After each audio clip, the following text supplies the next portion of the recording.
Hello and welcome to the Sky Dog podcast, Horse Love, where I'm going to be talking with a whole variety of people about their love of horses. Come join us. Take me where your river flows. I want to drive on your open road like the wilderness where we are born singing whoa.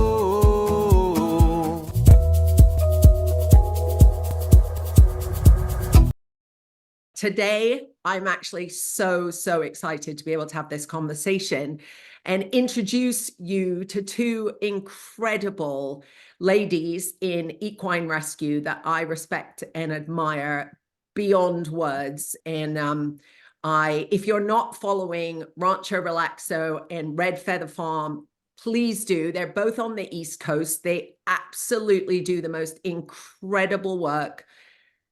They're incredible people. They work hard for us to be able to find an hour or half an hour for us to sit down and be able to talk. For three women in rescue to find that time is incredibly hard. So I appreciate both of them for that. So I'm going to say, I actually want to say, we're going to talk first of all about a rescue that Caitlin and I did for a horse named Madison, who is still with us and is Goliath, one of Goliath's mares. And we'll talk about how that came about. And then Allison from Red Feather Farm is we're actually not friends, even though people think we're best friends. I have the utmost respect and admiration for Allison, the way that she does rescue. We've never met until now, so I'm absolutely thrilled to put a face to the name. And just, can we start off, Caitlin, by just talking a little bit about when you reached out about Madison and how that happened? Oh yeah, we sent two of our board members, out west. I'm terrified to fly, so I never go on those trips, right? I'm terrified. If it's within like 8 hours driving, sure. So we sent two of our board members out to experience the holding facilities out there, as well as, wild horses on the range. And we had no intention of pulling anyone, but it was possible for us. I mean, we have the means to do so. And it was really an amazing experience for our board members, and it was an amazing experience for me to kind of be sitting back getting all these updates and videos and yada yada. And one of my board members fell in love with an old girl in the holding facility. She was clearly older, and when they asked about her, that was one of the first things that was said, is that she's a senior. Are you sure? She's old. And I was like, even better. And long story short, we realized very, very quickly that she was a wild girl. She was a wild girl at heart. At this point in her life, she did not want to be told what to do. She didn't want to make friends with humans. She's like, nah, like, you could be as gentle as you want. You could be as kind as you want. I'm gonna sit back here. She wasn't thriving in a gentling scenario. So that was basically when I reached out to you and I said, she would thrive with you. She would thrive with you. I mean, she was stressed trying to be, with people trying to interact with her and things like that. Sometimes that's just the personality. That's just what they feel in their heart. And there's no changing that. There's no, there's no breaking it out of them. There's no like, why would anybody even want to do that? And that's when I reached out to you. And I was so nervous because I know you get, request after request after request. So I didn't even think this was going to be possible. So yeah. I was so thrilled to hear from you, because I think I had already been following you and was kind of in awe of everything that you were doing and your massive following. And it was at a time we didn't have such a big following. We were kind of probably a couple of years in. So it was just, when you offered, like, we'll do this as a collaboration and we'll tell people about you and work together. I mean, that really kind of helped our organization amazingly, which therefore led us to be able to take more horses. So it was so freaking generous of you guys as well to kind of, lift us up. And oh my goodness, we would have done anything. We would have done anything, to get this horse in the place in which her heart felt the best. it didn't matter. Like we would have lifted you up anyway, whether you took in a horse or not. But it was such a heavy weight off of our shoulders because we weren't really sure who else would be proper for her. It's really hard to trust rescues in general. Um, you know, I don't want to scare anybody with that statement, but it is scary as rescues ourselves when we go to place animals. It's very difficult. And not only did you have, rave reviews, references, there wasn't a single red flag at all. There were people in my personal life who had visited and had worked with you on such a deep level that, oh my goodness, for you to have taken her, it couldn't have worked out better. So we're grateful. We are grateful. It's definitely one of those ones, and you really don't know because some people go, she's so wild and she needs sanctuary, and then we meet them and maybe they're not that wild, like Right. But oh my gosh, Madison is one of those horses that just wants to be as far away from humans, even with the amount of space we have. She'll always hang back, her kind of comfort level of being near, even if she sees someone open the gate, and she's on 50 acres right now with Goliath and his family because he had to come in to get extra during winter, but she always eats with them because they get extra, and then we separate the other three because they'll get fat otherwise. But Yeah.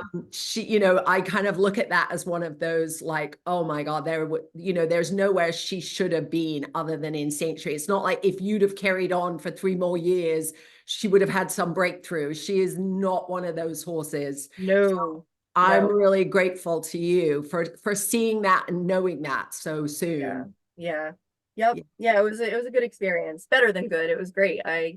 You know, I think back to that and it's like there were so many positives that came out of it. It wasn't just for her, but it was for both organizations. So it was great. It was great. And like I could cry, thinking Yeah, about that because it's me hard. too. It is Me hard, too. to find proper placement for, some of these animals who we go so far to rescue. It's hard. Yeah.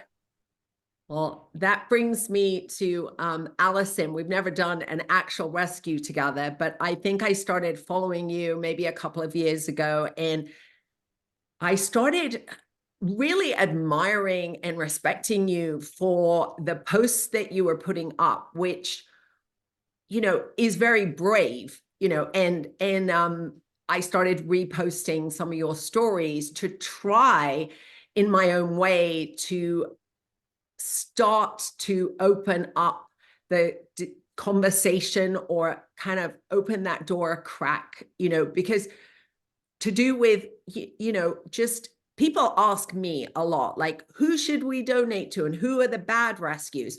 But I don't feel like I'm not the rescue police. I've never felt it's for me to be negative and be writing a list of people you shouldn't follow. But I think that your education of that whole aspect, like these are the red flags to look out for. These are things that maybe should make you think or ask questions. All these bits of advice that you were giving to donors that I actually was too scared to kind of do myself because of the inevitable backlash that can sometimes happen.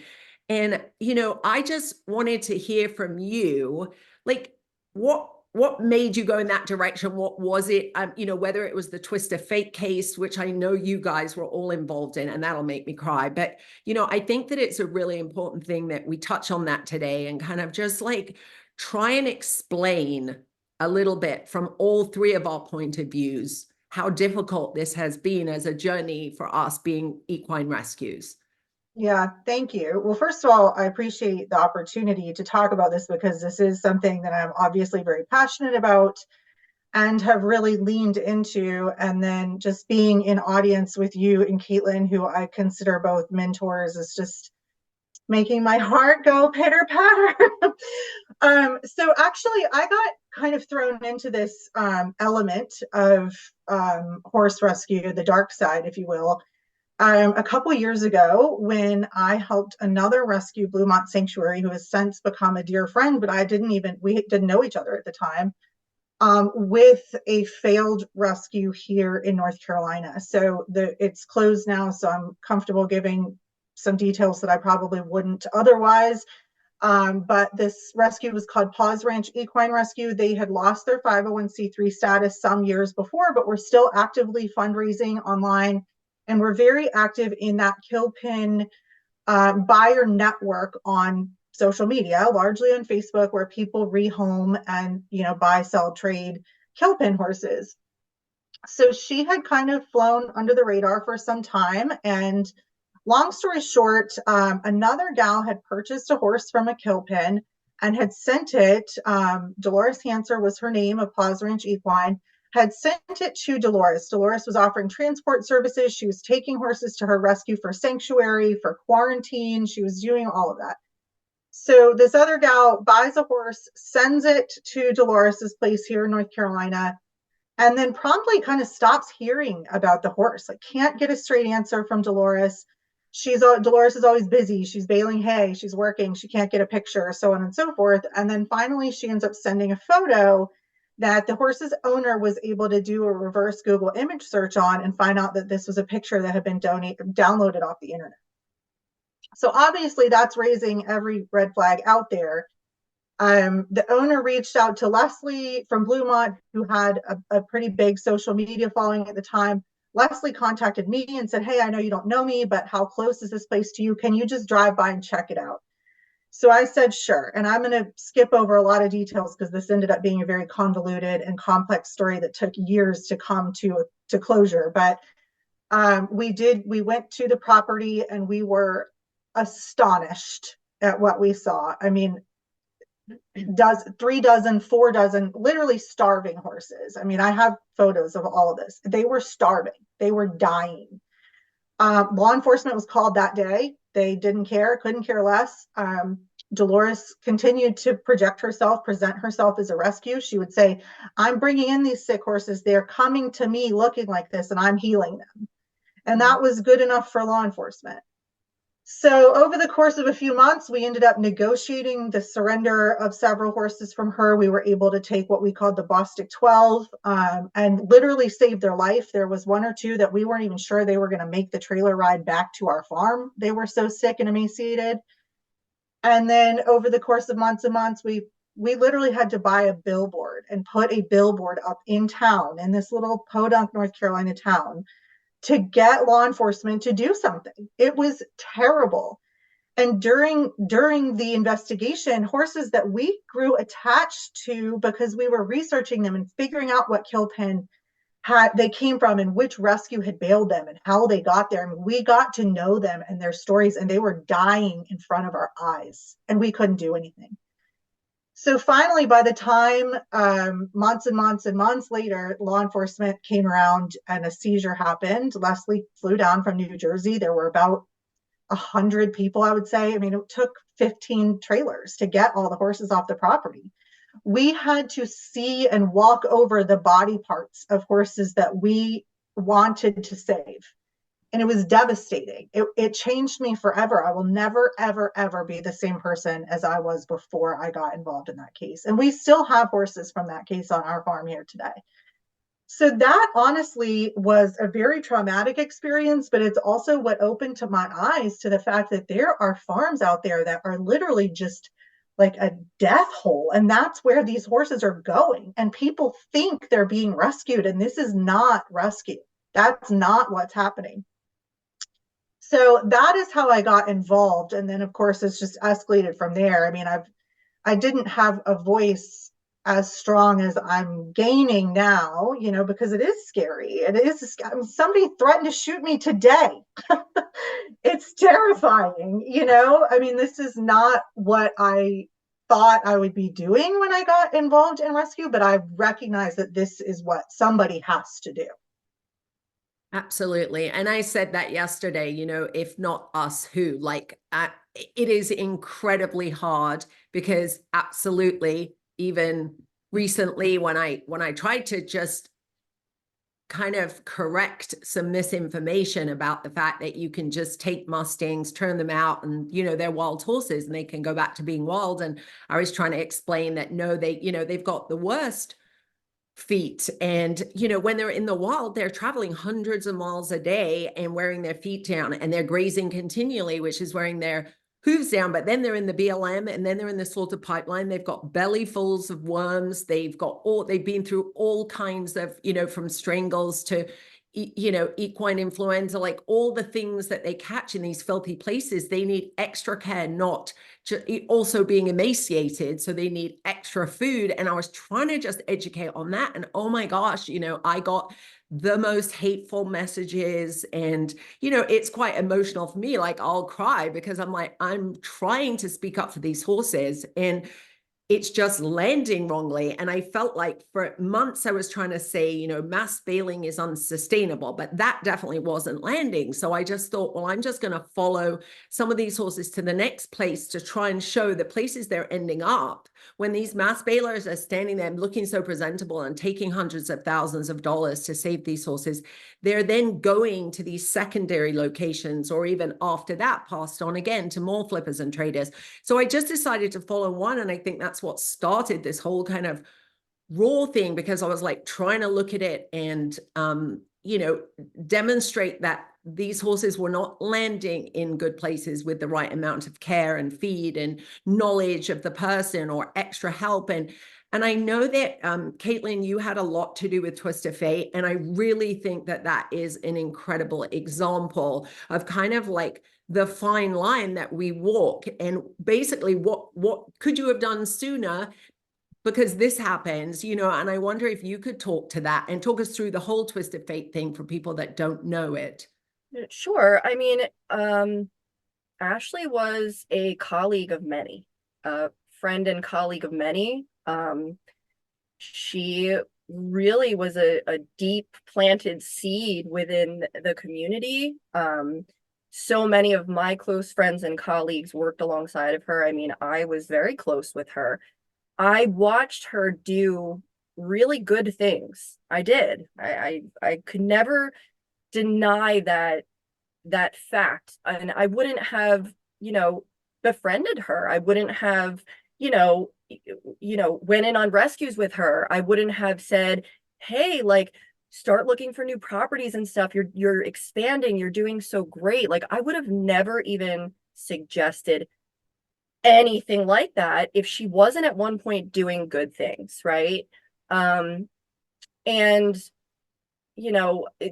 it came to light, and when I poured my heart out to everybody and just was extremely transparent about everything, I got, of course, a group of very hateful people who were flying drones over our property. There was somebody who was apparently hired to stalk me, and just watch me because they thought I was like involved in Ashley's neglect, which to me is wild, because why would Leanne from Goats of Anarchy and myself have been the ones to literally call the police, report everything, do everything by the book, when, if I didn't want a headache, I could have just been like, Ashley, get your shit together and move on from this, like found it and just been like, no, because my question is, when has rescue stopped being about the animals? Mm-hmm. So when I say that I reported somebody who was a friend, a colleague,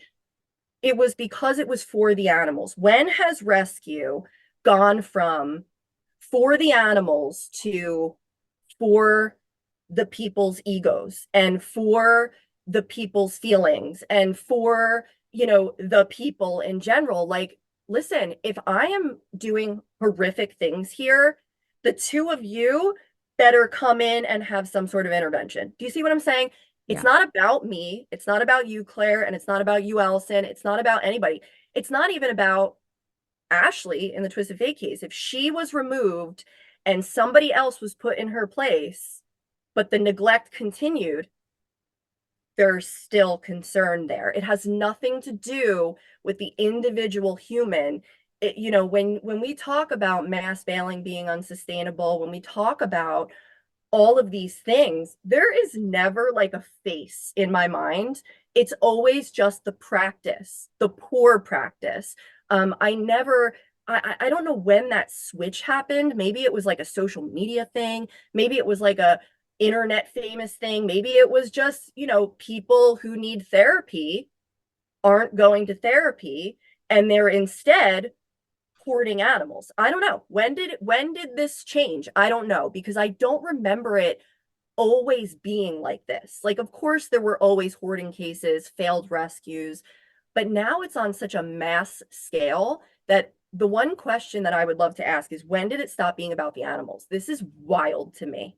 But, filtering that into, the Twista Fate case, I'm not going to recount, every single moment that happened, but, once we had the legal jurisdiction and the okay from our lawyer to take a walk, that's all that it was us taking a walk onto a property, that we found everything. It was horrifying. Like Allison described the other case she worked on. And what was more horrifying about this to me was just a couple months before, I worked on another failed rescue case, which I'm working on again now, 2 years later, because he's a reoffender. So a couple months before the Twist of Fate case, I was dealing with another failed rescue, Rooster's Rescue or whatever. That was one of the most horrific things I'd ever seen in my life. I would lift up a garbage can lid and it was like a makeshift burial ground for pig skulls, you know what I mean? Or, I walked to a back field and found like a bunch of horses who were just starving. It's really scary. So like, when does it become, okay to say something? Is it the first red flag, the second red flag, the third red flag, the fourth red flag, the fifth red flag, or when you find a pile of bodies? Can people let us know, when is it okay to say something? And this isn't against anyone personally. It's not. It's about recognizing red flags, because the majority of rescues are good. I don't want anyone to be fearful, like, oh my goodness, this community. No, the majority are wonderful. But unfortunately, a lot of the loudest players are the worst. Like they're the worst. And I've, over the last couple of years, I've become a little bit more quiet about things, where I see Allison like speaking up about things, and I'm like, yeah, girl, like I live vicariously through her. Because I used to be like that. I used to be very outspoken and whatever, and I was branded a bully. I was branded a mean girl. Yeah. Like Allison said earlier, she's like, we're not girls, we're adult women who literally just care about the animals. And the thing is like, if somebody's doing something not so great right now, but they decide to turn it around and be great, I'm over here like this. I don't want anyone to fail. I don't want anyone to shut down. I want people to just do right by the animals and not just say, well, at least they're not dead. Because if I was thrown in a field with no medical care and my arthritis is crippling me, I'd rather be dead. Okay. I'd rather be dead than end up at a place where I starve. Just because I get another 3 months of life doesn't mean it's better. I just wish people would understand that. So, going back to the Twista Fate case, it was very similar. Like, we watched Ashley pull more and more animals, and she went from being like one of the first people you call to her no longer answering her phone, no longer joining rescue groups. I used to visit her constantly. You know what I mean? We're so close. I used to visit her constantly. I used to go over there. I used to see all the animals. Like, she never had like a stop sign at her driveway ever until, like 6 or so months before we found everything. And then that just kept building and building. And I would say, are you okay? Do you need help? Do you need help mowing the lawn? Do you need help moving horses around? Do you need help with like farrier visits? Like, if we found a new farrier in the area, I would send it to her. Hey, in case you're looking for a new farrier, blah, blah, blah. I would give her like resources. And like, I remember the moment the main thing was, one of the Mustangs was in a winter blanket in the heat. And that's the horse who rescued all the other animals, basically. Like, that was the biggest red flag for me, for somebody who used to drive 4 times a week to New Bolton with a horse in her back seat, to leaving a winter blanket on a Mustang in the summer heat. That was the biggest red flag for me. You know what I mean? Because everything else, she would make excuses for. Yeah. She gaslit me. In hindsight, looking back, I was gaslit to the moon and back, And I kick myself now, but what can you do in that moment? Yeah. If I'm saying, Ashley, that horse with the winter blanket on, like, do you need, Caitlin, This is literally verbatim. Caitlin, do you think for 1 second I would let a horse suffer? We have been working on her for weeks and weeks and weeks, and we don't want to go the route of tranking yet. So, and then she would send me videos of like a round pen being set up in there. I just felt like a bad colleague, a bad friend. Oh my God, I'm questioning her. I'm such a piece of garbage asking her questions. How dare me? So like, I was gaslit so heavily. When what I can tell people is just please follow your gut. If somebody is changing drastically in front of your eyes in animal rescue, or you're seeing like, weird things, it's okay to question it. We got a question recently about one of our cows who was in and out of New Bolton with, eye surgery. And she was like, the dates don't really match up. And I was like, thank you for asking. Yeah. Send her the receipts, send her the text messages from the vet, which were dated. I said, I know it seems crazy that he looks healed already, but ocular surgical procedures, you're not going to see blood and gore. Like literally, he looks like this a day after surgery. She was like, thank you so much. So I'm not offended by that. I'm not offended by questions. And if somebody is offended by a nice, kind, inquisitive question, there's a problem. There's a problem.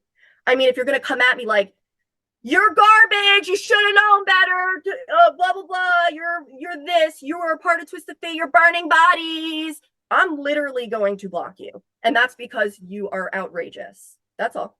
And you scare me. That's all. Yeah. But if you're going to come at me and say, hey, it feels a little weird, can you like ease my mind? Can you show me? Sure, of course I can. You know what I mean? So yeah, I mean, we don't have to go into the details about like law. We could talk about this for hours and hours and hours. Ashley, was found guilty. She got, 60 days community service. She like $30,000+ in fines.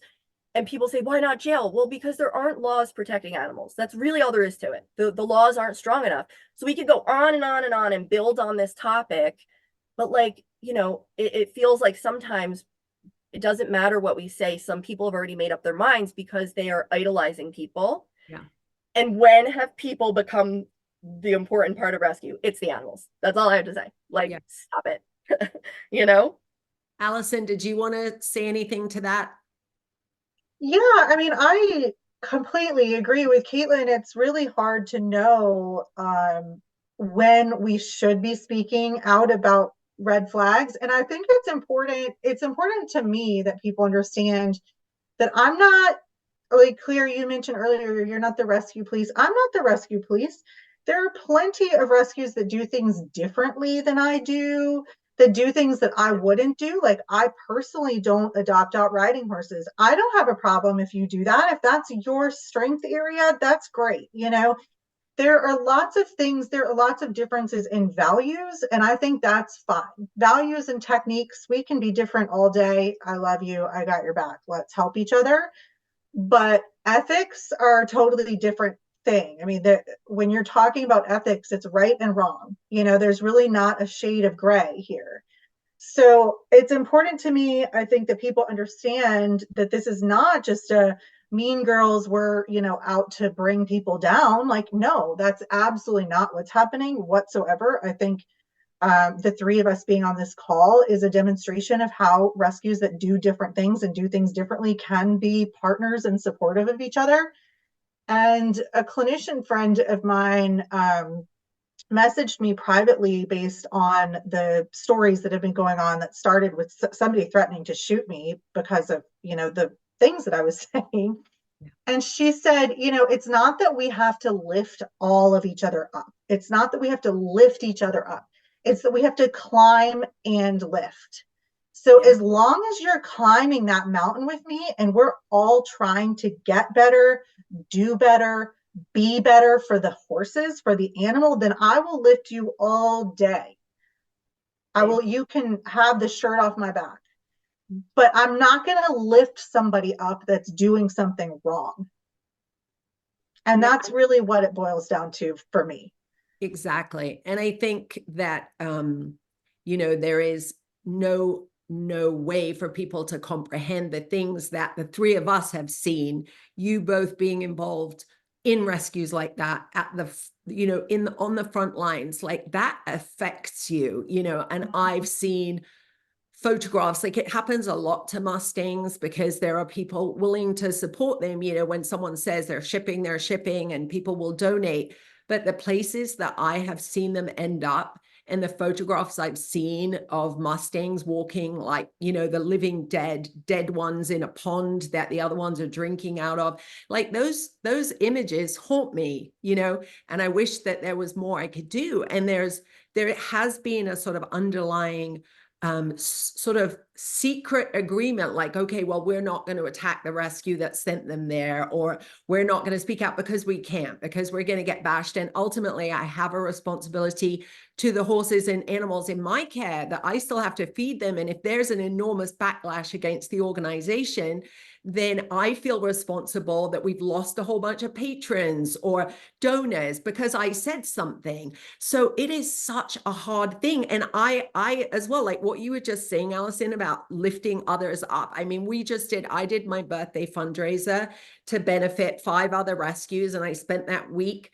highlighting 5 other rescues, people that maybe aren't even 501c3s, but are doing incredible things personally to help wild horses.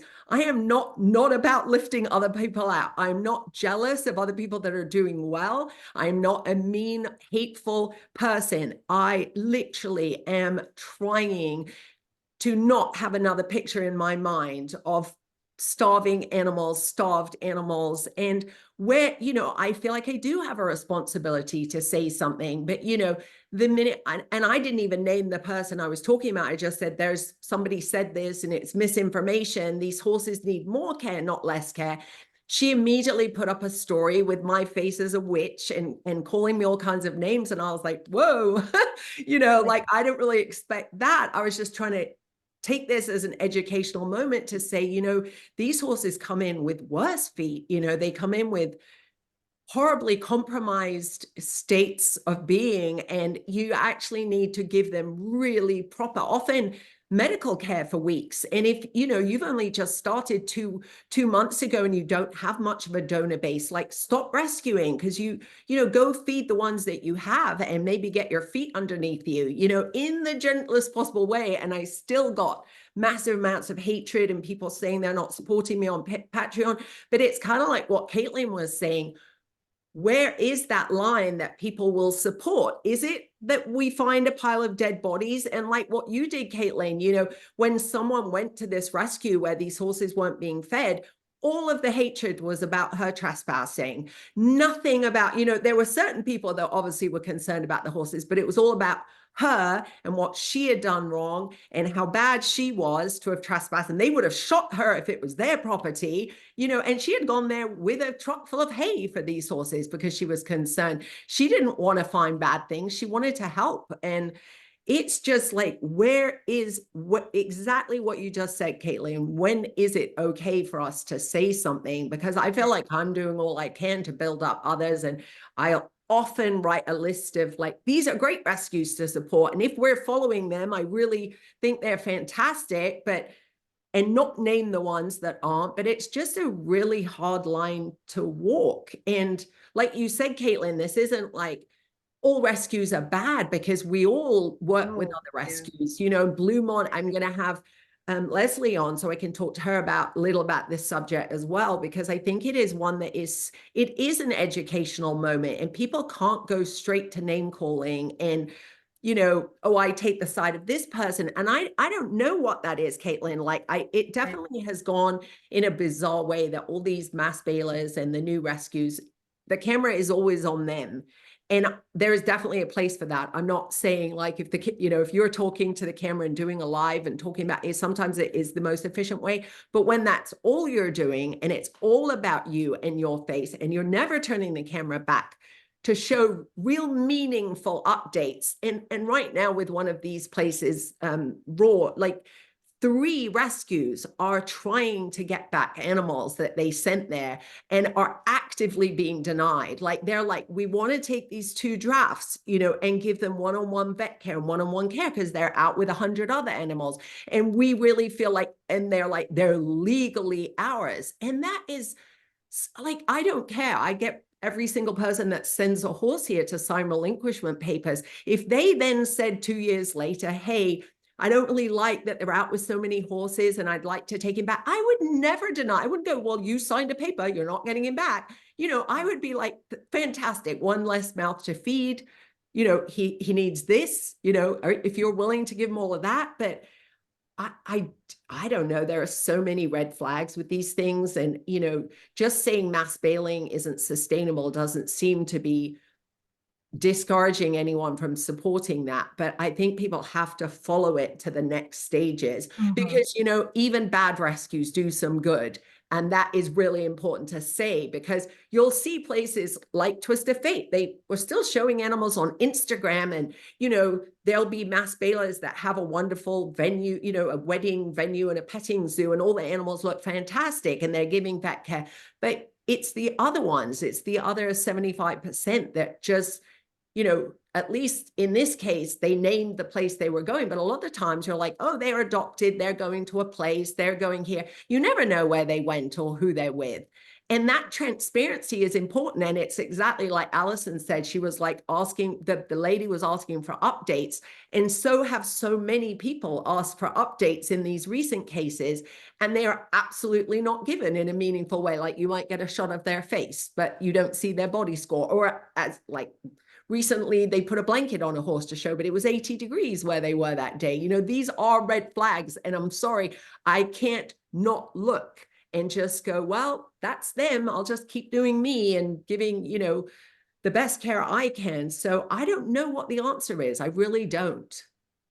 I mean, I've been watching that specific case that you're referencing very closely, and I have to agree that there are a tremendous amount of red flags. And I think for me, again, I mean, even good rescues make mistakes. I've made mistakes, you know, and when I make a mistake, I own that. Yeah. I have been very public about the time that we made a bad adoptive decision and the mule ended up coming back to us traumatized, like literally a different animal. And it took us a year of therapy to get her back trusting us, you know, and I talked about that and what that meant to me and what I learned from it.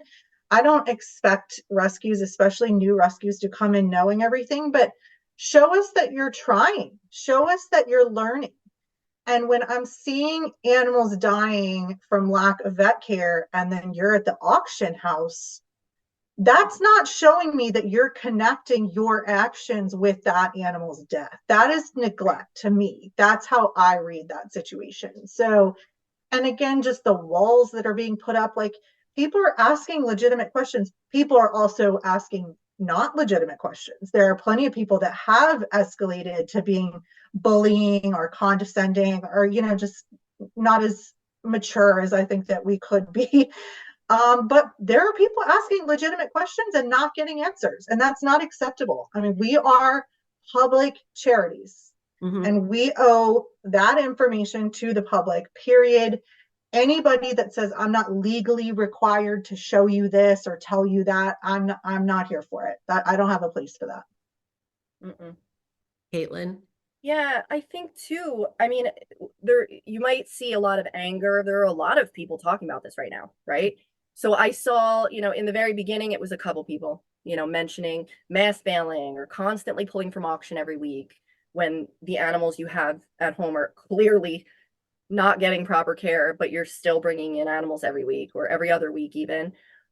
You're starting to see a lot more rescues speak up, and there's even some anger, and I'll tell you why that is. Because we're overwhelmed, okay? As rescues, we are overwhelmed and we are sick of cleaning up messes from other rescues. It is compromising animals in other situations, abandonment situations. And you know, you want to go to the auction and pull a horse and explain what slaughter is like, and what, I'm all for it. Good for you. But what mass bailing in particular has been doing to us as rescues is overwhelming us further. Yeah. We are angry because we are getting calls to take in horses who were a part of a mass bailing operation 6 months prior. I do have an example. I don't have permission from this small rescue. I didn't even think to ask them before this, so I'm going to be respectful on that front. But I will tell you that there is a small rescue who we love and adore in New Jersey who took in numerous donkeys from a very, very popular mass bailer, but didn't directly take them from the mass bailer. What had happened was this mass bailer pulled all these donkeys. These donkeys ended up in a sanctuary. This sanctuary closed down. And then these donkeys went on to this very small rescue in New Jersey. And I asked them, were they ever followed up on by the original mass bailer? Did they follow up 3 years later like they say they do? Yeah. Oh, we follow all these horses. We follow these donkeys. We follow these equines. Mhm. No, they were never, ever once followed up on. So right now, those donkeys could be dead. And this mass bailer has no idea. And everybody's praising and clapping and throwing money at the mass bailer. Meanwhile, a very small organization took in a huge amount of animals for them because they're so small. 2 is huge to a small rescue. And they're over here scrambling, right? Like, can we get our hay bill paid this week? And the mass bailer has no idea that those animals are even still alive. Yeah. This could have went in the opposite direction. Thankfully, these donkeys ended up in a beautiful small rescue. That doesn't always happen. That is why we are frustrated. That is why we are angry. That is why we have trauma from cases walking in, like Allison said earlier when I was talking about Twista Fate, Rooster's Rescue. We come in and we see these dead animals over and over and over, skinny, starving animals. I have eczema, okay? When I'm out in the sun with my eczema flare-ups, I want to die. I'm not even trying to be dramatic, but I'm like, if I had to live like this.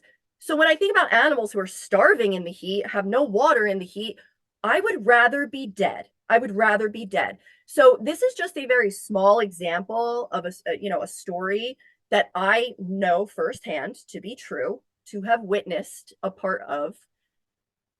And can you imagine how many other stories there are out there? Where are all these thousands of horses? You're going to tell me that you follow up on all of them? I know for a fact you don't because of this particular story. You do not. You are lying. You are lying. You are lying. This particular one, I'm not going to say names, right? And like, I remember when the Twista Fate stuff was happening, I remember I got some really snide comments like, Ashley was your friend. She was so close to you. You guys like lived so close to get together, blah, blah, blah. Part of this has to be your fault. And I'm like, just so you all know, I'm not trying to sound like a bitch, but I operate my own rescue, my own sanctuary. It takes between 8 and 12 hours per day to run at a level that looks like the standard of care that I stand by. I don't have time to babysit a grown woman with her own separate organization. I just don't. And if you expect that from me, then that is absolutely insane. That is why people are angry, because we are getting dumped on. We are being accused of things. We are being this. Meanwhile, we're stepping over dead bodies, cleaning up messes at failed rescues, some of the time because of mass bailers throwing horses into the wind and seeing where they land. I'm sorry. That is insane. That is absolutely insane. When has rescue become like, it's better to humanely euthanize an animal than to let them end up in this horrific state. It's like, the anger turns to sadness, right? Like I'm like angry right now, but like I could feel it in my throat. I want to cry. Yeah. What is going on? What is going on where people sit back and they're liking and they're donating and they're this? I'm not telling anyone to stop donating to anyone. All I'm telling you is to ask questions, look for red flags. But like I don't understand how people can't see what we see. And maybe it's because, Claire, you mentioned this earlier. Maybe it's because they're not stepping over the dead bodies. Maybe it's because they're not. Once the animal's safe, it's like this adrenaline rush and it feels so good. Safe. What does safe mean to you? That means getting pulled out of an auction where horses go to slaughter, or, pulled out of a kill pen, or the only legitimate kill pen, whatever, I'll say that. But is that what safe is to you? Is that one moment of saying, we reached our goal of $10,000 for this horse, the horse is safe, and you feel good, and then you could go on about your day not caring where that horse ends up? Why? Ask yourself why.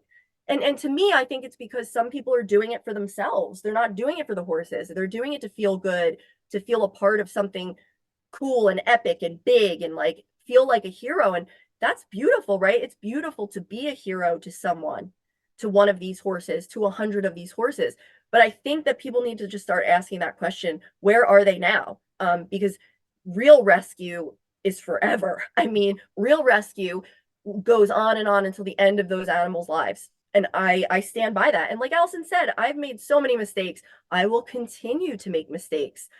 But if we continue to try to better ourselves and learn from each other, isn't that the beauty in what we do? Like, isn't that something to be like cherished and loved and built upon? Like, that should be what we're all aiming for. And listen, not everybody's going to get along. I'm not saying that everybody in rescue should be friends, because I'll tell you right now, that is not happening with me. It is not.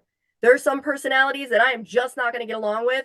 And there's some personalities that just make me go, and that's okay too. You're not being forced to be best friends with everybody. So why should we? Yeah. That's not what I'm referring to. I'm just referring to learning from each other. We have a very small group that we go to for advice. We talk. Just yesterday, Allison, I texted you guys a group of girls, like a group of women that we, work with on a daily basis. And I was like, this thoroughbred is, 35 years old. She's coming out of winter. Does she look okay to you guys? Like, I want to change up her feed. What do you guys do for feed for super old, senior horses? And Allison was like, Caitlin, some of my young thoroughbreds have a hard time with this, and this. She looks good for her age. She looks good for what you're doing. She looks good for this. And it feels good because I want constructive criticism if constructive criticism is due. I want it. I've made plenty of mistakes. I'm going to make more. Okay. I just want to learn and be better for the animals, not for the people. I just want to be better for the animals who I am, responsible for, period. What I'm so terrified of as well is like one of the defenses, like when I got in this thing yesterday, was at least they're not dead. And I don't understand, when we moved the bar of rescue down that low, at least they're not dead. Like, right. I keep seeing this. At least they didn't ship to Mexico. Most of them were never shipping to Mexico. And that's a whole nother thing. But Allison, do you want to just take us out with any thoughts you have on that? This has just been, for me, this has been, these are three women having a reasonable discussion, trying to share our experiences and what has led us to this place.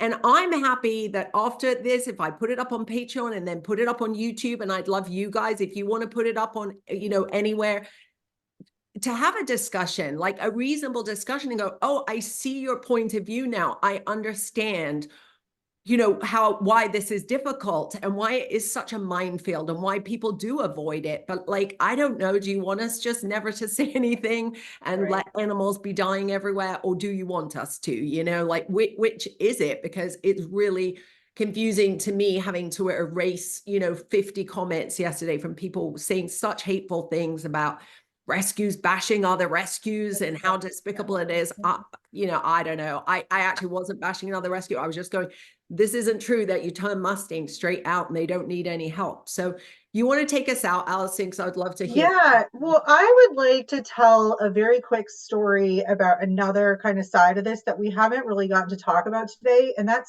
this involves a rescue that's now closed.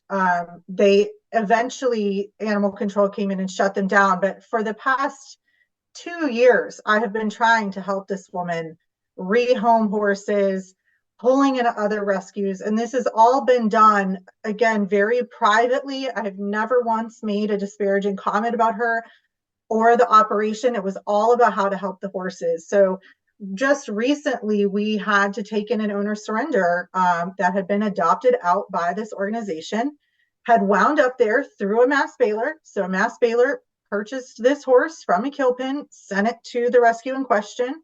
The rescue in question adopted this horse out. She happens to be a 19-year-old standard bred broodmare. So she was bred for racing and then used for 12 years to breed other horses. She has not a lick of riding experience in her history other than being, broke for racing, harness racing. And this rescue adopted the horse out to a family with young children as a kid's trail mount. And within a month, one of the young children was kicked in the face and somebody could have died. Yeah. And they contacted me frantic. I mean, this horse is going to kill one of us. We cannot handle this horse. We don't know what to do. The rescue's closed. We can't get a hold of anybody. What do we do? And I took her out of the goodness of my heart because I had been affiliated with this case for several years and wanted her to be safe and knew that we have the training resources to provide this mare to give her the skills that she needs. But it's important to people that they understand that unethical rescue is so many shades. It's not just starving and killing horses. Yeah. It's doing things like adopting 10 horses out to the same person that can't handle 10 horses, doesn't have experience to handle a wild, feral horse. It's not having the skills to evaluate a horse for riding and then putting that horse in a home with children where children can get hurt and killed. Yeah. This affects people's real lives. This doesn't just affect the horses, as if the horses alone isn't bad enough. People are being sucked into this and being, fooled, for lack of a better term, by operations who are taking in more horses than they can responsibly manage or rehome. That's just it at the end of the day. I've helped other rescues reinforce contracts where they've adopted horses out and then that person turned around and flipped them. If that happens to good rescues who are adopting out on contracts, then what do you think is happening to horses that aren't even being followed up on by the hundreds? Yeah, right. So I do think it's important that people understand that this isn't just drama or jealousy or any kind of negative juju towards the rescue community. That's not it. Like, we're here to help those horses, period. And it really means a lot to me personally. And that's why I'm not backing down, even though it is scary and it sucks. And I don't want to be threatened. Somebody told me that I should burn in hell, like that doesn't feel good to me. I don't wake up every morning like, I can't wait to be told to burn in hell today. That would be awesome. Like, that's not why we're doing this, so we need people to join this conversation. Let's climb and lift. Don't just lift, climb and lift. I agree. I mean, I agree, Kate. We could have talked for another 2 hours because there are so many other aspects, like from how mass bailing is affecting small rescues getting donations for hay, because no one cares to. We do a hay fundraiser a couple of times a year. It's probably our smallest fundraiser, and that's us. Like, if people understood, it probably costs us $150,000 to fill our hay sheds, and we might get 5. That's skydog. Like, it just isn't something people throw money at. So we had to come up with super creative ways, coffee table books and Patreon and sponsorship programs and all these things that can sustain us, because otherwise we're stuck in that model of the only way we can get money is when we pull a horse, which is what a lot of these kind of small rescues get stuck in. Well, let's bring in more horses because that's when we get money, but let's not feed the ones we have. So there are all these different, like Caitlin said, shades of it. And I think this is a conversation, like, I want to keep having it. I want to keep having it respectfully and kindly. And, right now I am probably supporting 5 other, they're not even rescues. They're people that took horses from mass bailing situations and then got out of their depths and they can't pay for hay. And I'm sending freaking hay everywhere, paying their feed supplier, because I don't want, if they can get through winter and maybe these horses can graze grass again, but these people had no business taking in 20, 30, 40 horses, but they put their hand up for 4. And these people are like, take this 8. Oh, here's 12 more. Oh, can you, and then the money runs out. And what do you think happens to these poor people? They can't feed the hay bill. And suddenly they're loading those horses onto a truck and they're going back to auction. I see that happen all the time. It's not saving them. So I am so grateful for you guys taking the time out. Like, this was longer than I thought. And I'm sorry, I promised you we would just talk for 30 minutes out of your busy day. Oh, I love this. And I'm like, I want to be wrong. I want to be wrong. Like, if they came forward and everything was in order and like all these horses were in beautiful homes, I will be the first one to say, I was wrong. I was wrong. But I'm seeing otherwise. And you mentioned Patreon. I know Allison at Red Feather has Patreon. We have Patreon. Skydog has Patreon. It's a sustaining force. That is how we're open. I'll be honest. Patreon is the reason that Ranch Relaxo is still open today. The sustaining monthly $1 from thousands of people. It's like that is what we need. And for a while there, it got a little scary because I was like, we're losing patrons, we're losing. Patreon is great. So anybody who's on there for any rescue who's doing good, thank you. Just thank you to anyone who is a patron for any. And the crazy thing was, this podcast came out of trying to think of a creative way to get people over on Patreon. You know, I love that. I don't go on camera that much. So I'm like, if you want to see me talk to all these people I refer to, you know, our haulers, our vets, our farriers, our volunteers, the people that work here, I'm going to talk to them on this platform. And that brought more people to Patreon. So like, I'll send you this so you can put it up on your Patreons and love it. bring people over there. And we all win. I mean, this is like that. Patreon is so important. And I thank my patrons every day. You know, like whenever, like today we were actually fundraising and I was like, you guys are already helping us. But if you want to chip in a little for this, we're doing this. Right. It is the most beautiful community. And I talk on there a lot more frankly than I do on, you know, because you can go there and kind of test something out and go, you know, I don't know whether I should share this, but I'm going to talk to you guys about it. And it's just the most beautiful community. And so I really hope that a lot of our patrons will come over to you as well and vice versa, because we're all in this together. And I love you guys. I respect, admire. I literally have nothing but love and praise for you. And thank you for all the hard work, because I know how hard it is. The amount of days I've asked these guys to come on and do this, and then it's like, oh, I have a horse, or I have a this, or I have, and that is rescue, and I get it. And I'm like, okay, that's not a red flag. They're doing it right. Like, because I have days like that. So thank you. Love you guys. Love you guys so much. Love you. Maybe we'll do it again. Let's do it again. This was fun. Yeah. Thank you guys.